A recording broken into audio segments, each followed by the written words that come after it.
following a police manhunt. The suspect, who allegedly shot and killed a woman yesterday in Brampton and then abducted a 1-year-old child, is dead. The man was killed in an officer-involved shooting this morning.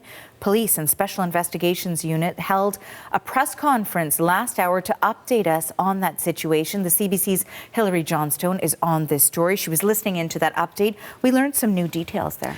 We did, Arthi, and the main one is that the suspect, this 38-year-old man, Anthony DeShepper, who police had been looking for hours, that he is dead after that officer-involved shooting. Learning that all of this took place at 2:30 in the morning earlier today at a gas station parking lot in Niagara Falls, Ontario. We do understand from police, from the Special Investigations Unit, which has now been called in because of the fact that there is a police-involved shooting, saying that that suspect did have a weapon on him at the time. They say at this point they don't know whether or not he discharged that weapon, but they do know that he is now dead. No police officers were injured after this standoff either. So let's start here by listening to a little bit more of what we heard from the Special Investigations Unit just a short time ago. There was a firearm that was recovered at the scene that belonged to the male individual, but as far as what happened prior to the police firing the weapon, that's what we are investigating right now.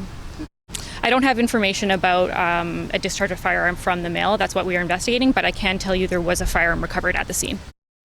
Now, that 38-year-old man had been the subject of an Amber Alert, which had been issued at 5 p.m. Eastern after police said that there had been an earlier shooting in the day. So at 2 p.m. Eastern, police arrive on the scene in Brampton, Ontario, in this parking lot that you're looking at right now, after reports of a woman suffering from gunshot wounds. She died, was pronounced dead at the scene. Within a few hours of the investigation, though, police realized that the suspect that they were looking for in connection with that shooting had fled with a 1-year-old child in the back seat of a vehicle.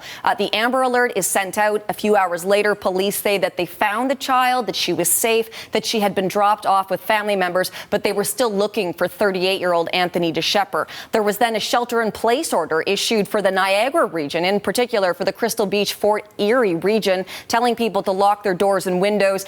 It's then a few hours after that, of course, that it would seem, according to police, they were able to track him to Niagara Falls, where they have this interaction with him in the parking lot of this gas station. And of course, Arthi, we now know that he died after that interaction with police.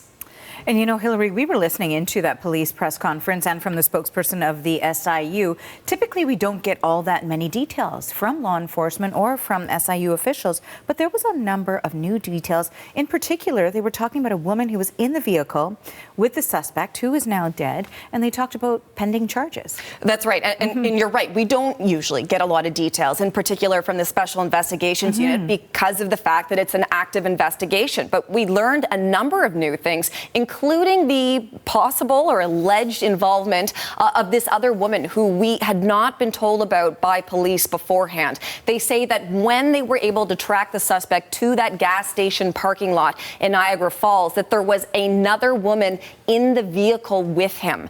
They have not said who that woman is. They've not said what the relationship between these two people, what that relationship is, but they do say that there are now charges pending against that woman. So let's listen to a little bit of what we heard from Niagara police. The woman that has been, that was in that car, we don't know what that relation is right now. She is in our custody right now. Charges are pending. The other important thing to point out, something else new that we learned here, is that the vehicle they were found in is not the vehicle that they had been searching for throughout the day. We were originally told they were looking for a black Nissan with Quebec license plates. The vehicle that those two individuals were found in Niagara Falls was a Chevy. In terms of what happened, what transpired after it would seem everything happened in Brampton, Ontario at 2 p.m. Eastern, leading up to some 12 hours later when this man and this woman are found in Niagara Falls. We don't know those details. Of course, we'll be looking for more information throughout the day. Thank you for this, Hilary. That is the CBC's Hilary Johnstone reporting.